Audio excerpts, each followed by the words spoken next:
नागपुर के अंबाझरी तालाब में मनपा की लाख कोशिशों के बाद भी जलपर्णी की समस्या खत्म नहीं हो रही है। मनपा का दावा भले हो कि उसके माध्यम से युद्ध स्तर पर इसे निकालने का काम हो रहा है, लेकिन स्थिति कुछ और ही दिखाई दे रही है। इस रिपोर्ट में देखिए कैसे जलपर्णी ने तालाब के पानी पर कब्जा कर रखा है।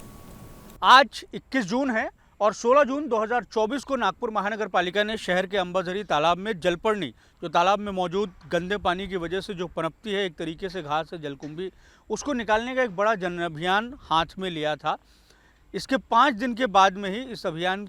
को एक दिन का किए जाने के बाद में ही आप देख सकते हैं कि किस तरीके से ये जो पूरा का पूरा अंबाझरी तालाब है, इसके एक बड़े हिस्से में हमें जलकुंभी का एक बड़ा ढेर दिखाई दे रहा है। तालाब जितना हमें दिखाई दे रहा है उसके लगभग आधे से अधिक हिस्से में पानी दिखाई दे रहा है, लेकिन एक बड़े हिस्से में जलकुंभी हमें दिखाई दे रही है। जलकुंभी को एक बड़ी समस्या जो है वो माना गया है। 23 सितंबर 2023 को जो नागपुर में बाढ़ के हालात बने, उसके पीछे जो कई तरह के कारणों का जब अभ्यास किया गया और उसमें जो कारण निकल कर आज सामने आए, तो उसमें भारी बारिश एक कारण था, लेकिन इस जलकुंभी की वजह से जो जल का संचय करने की जो तालाब की क्षमता थी वो भी कहीं ना कहीं प्रभावित हुई थी, और जिसकी वजह से जो है ये तालाब से पानी जो है वो बहकर बाहर निकला। और 23 सितंबर 2023 को जिस तरीके के हालात बने और उसके कुछ दिन और तक जिस तरीके से शहर में हालात रहे, वो किसी से छुपे हुए नहीं हैं।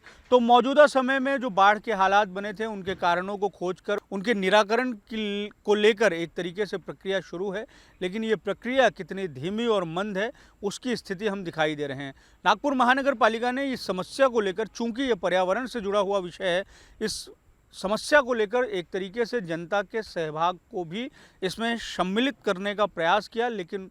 वो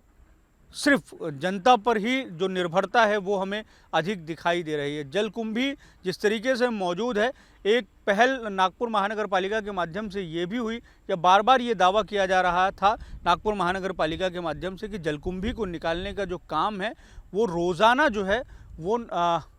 यहाँ पर इस तालाब में शुरू है। लेकिन 21 जून की आज तारीख है और शाम के 4 बज रहे हैं। यूएसएन न्यूज़ की टीम मौजूद है अंबाझरी तालाब में, लेकिन हमें जो स्थिति दिखाई दे रही है, यहाँ पर कोई भी मशीनरी जो है वो नागपुर महानगर पालिका की हमें लगी हुई दिखाई नहीं दे रही है, जो इस जलकुंभी को निकालने का काम करे।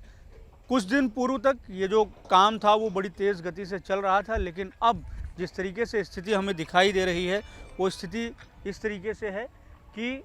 जलकुंभी बड़े पैमाने पर मौजूद है। और इसकी समस्या को लेकर जब नागपुर महानगर पालिका के अधिकारियों से हमने बात की, तो उनका ये कहना था कि स्थायी समाधान तो इस पर अभी कुछ नहीं है, लेकिन ये जलकुंभी तालाब के जिस छोर से यहाँ आ रही है, वहाँ पर एक तरीके से एक रोपवे बनाया जा रहा है, ताकि इस जलकुंभी को वहीं पर रोक दिया जाए और वहीं से जो है वो उसे निकाल लिया जाए, ताकि जो ओवरफ्लो पॉइंट की तरफ जो है तालाब का हिस्सा, वहाँ पर ये जलकुंभी ना आ पाए। रोपवे बनाने का काम जो है वो शुरू है, कहा जा रहा है कि कुछ दिनों में वो काम पूरा कर लिया जाएगा।